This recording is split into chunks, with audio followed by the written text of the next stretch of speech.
Good morning, everybody. Praise the Lord for this wonderful Sunday. Moo Moo's needing fed. We got a lot going on. And it's my baby girl, my youngest girl's birthday. So happy birthday, Kelsey. That is the K of EAK Farm. My youngest, making me feel old. She's 17. Yeah. So we're going to try another little mini excursion. We're going to try to make some actual root beer. Now, I have made sassafras tea in the past. Here's Ann here. She's all excited. I have made sassafras tea in the past. Well, my mother-in-law cooked it for me. It wasn't what I thought it was. I thought, well, how great would it be to have root beer? So I got online, and of course, there's recipes for root beer.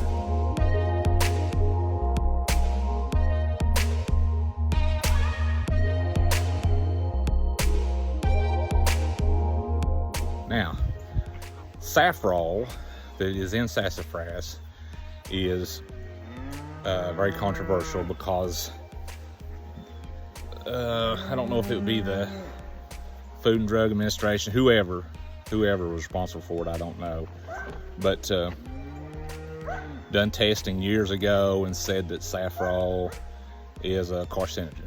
I'm not by no means suggesting you do this. However, I am going to try it myself. This is for me, and I will let you know what it tastes like. So we're gonna go through the motions this Sunday. Got to feed the cows that are waiting.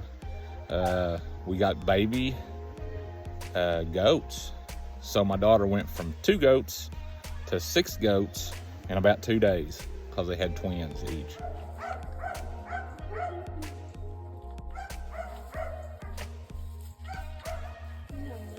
And we got the baby sheep. It's working out really well. We got it in the house for the time being till it gets big enough to fend for itself, and then it'll go in with the other sheep.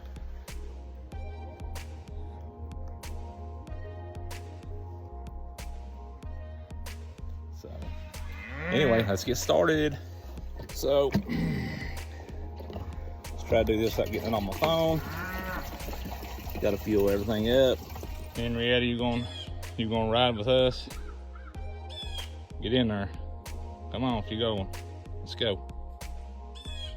So we work our little tractor pretty hard. I fabbed this up just real quick one day to handle hay from the front end.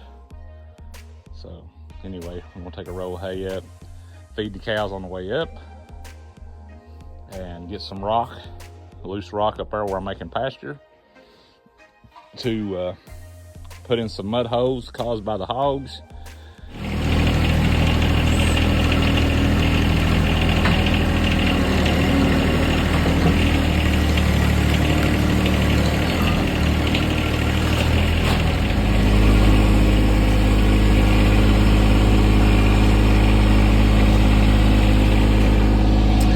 Work smarter, not harder.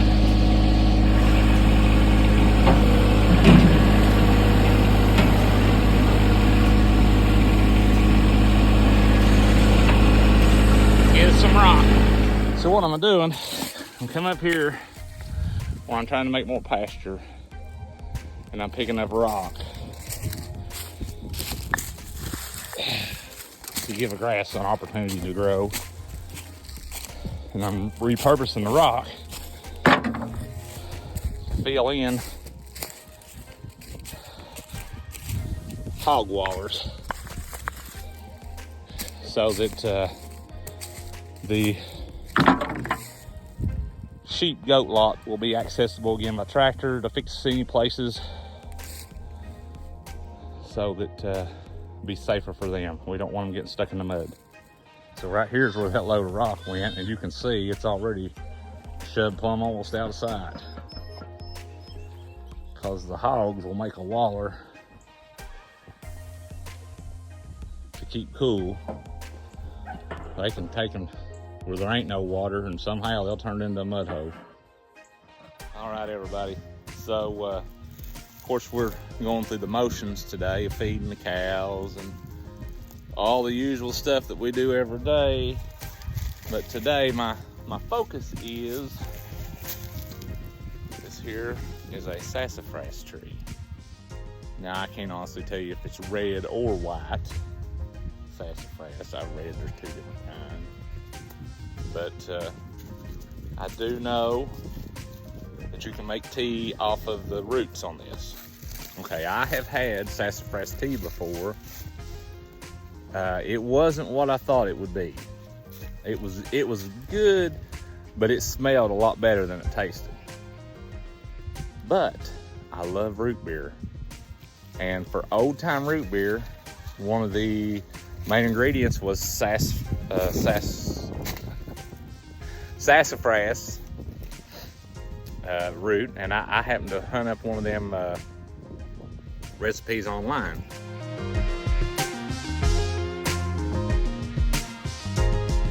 So I'm gonna dig up some more root. I dug some up the other day by hand, but I'm probably gonna lose this tree anyway. I don't know if you can see the top, how it's all broke out. Let me get over here where you can see. See the top, how it's broke out there? Just got little shoots all over it. But what happened, we had a hard winter one year, a lot of heavy snow and ice, and it broke the top out. So rather than the tree not getting any use out of it, I figure we'll go ahead and dig some root and make the best of what we can. Now, that being said, let me stress this. I am not promoting nor discouraging you to make sassafras tea, root beer, or anything like that. There was a lot of controversy over saffron, which is in sassafras.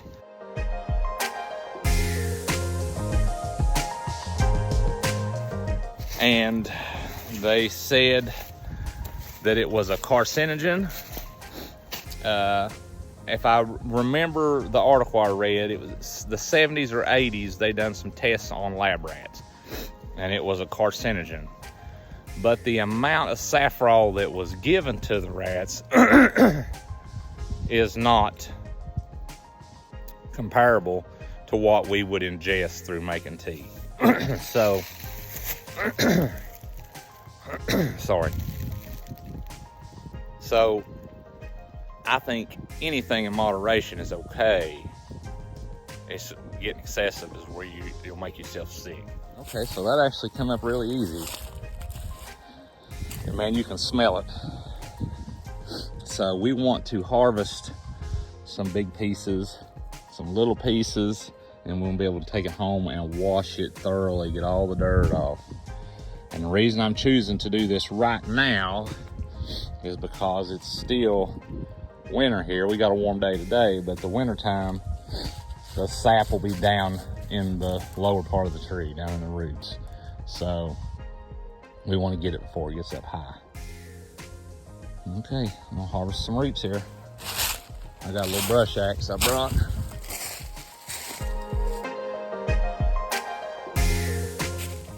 Now the recipe actually says you can harvest some of the limbs too.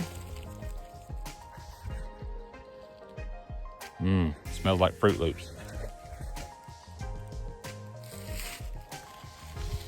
Maybe I'll harvest some of the buds. So the leaves on these are lobed. I'll get a picture and put in the video to show you what the leaves look like.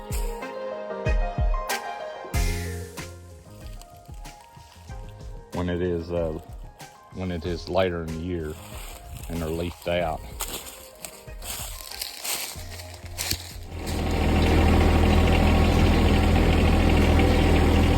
Won't be long, we'll start getting some calves. I see some of them's getting springy.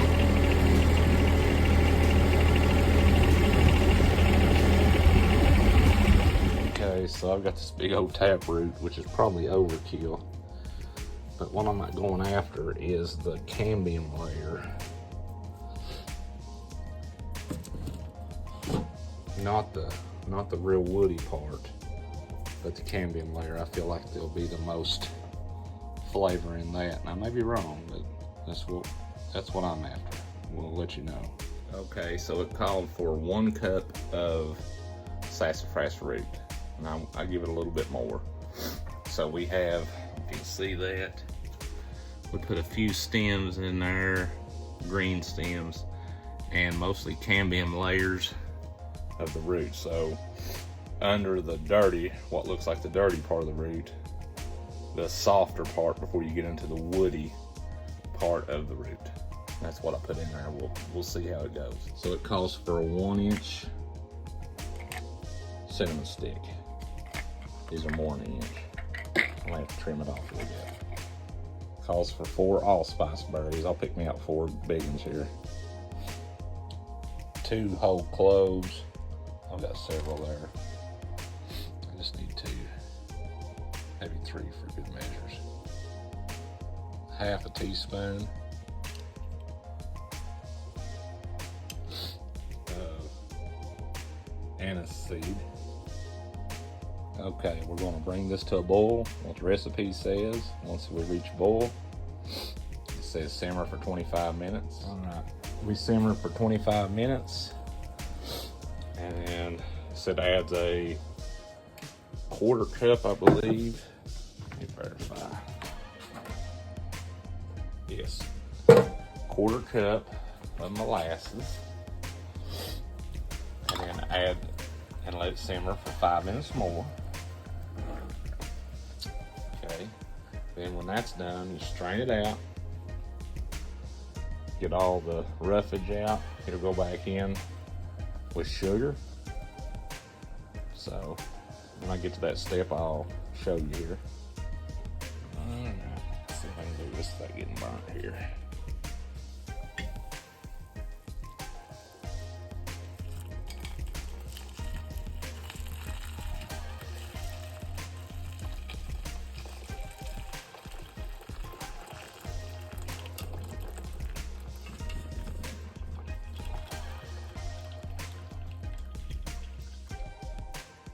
Rinse out the pan. Okay, here's the concoction, and you mix it with 1 cup of sugar.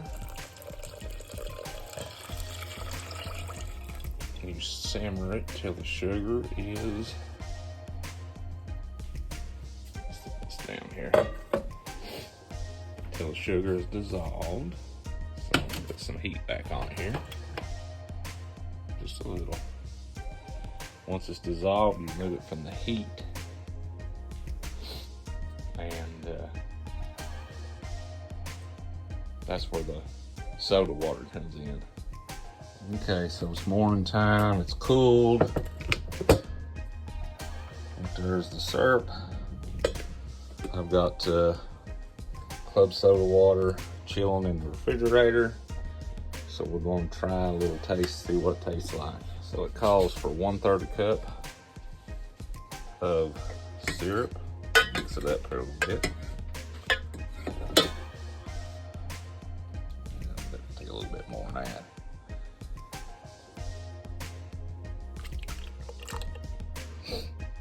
And 2/3 cup, that should be about right.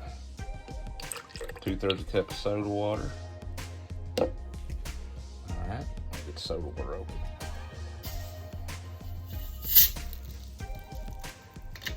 Carbonation.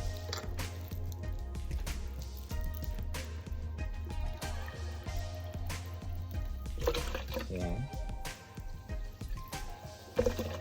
2. Smells like root beer. Looks like root beer.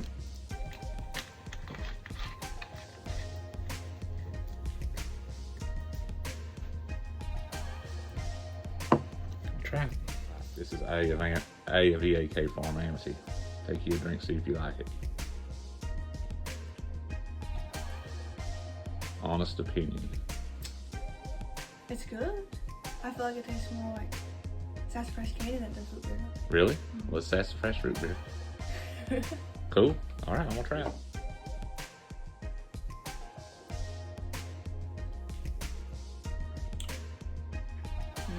I wasn't expecting it to be like as carbonated as it was.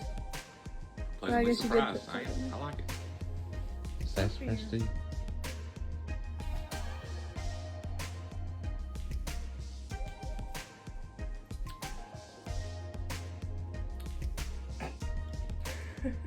Tastes bad.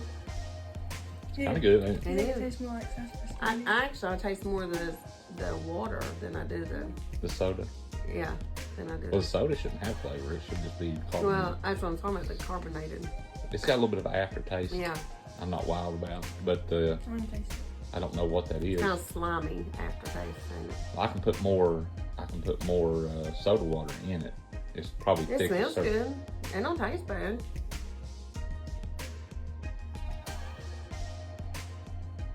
I mean, I would drink it if I was dying of thirst. Would you try? Okay. So I need to give a little credit where credit's due. I got this recipe from simplyrecipes.com, and the article was written by Elise Bauer. So kudos to them. Check out the page for yourself. Read the article yourself. It explains a lot of stuff, and I give the recipe a thumbs up.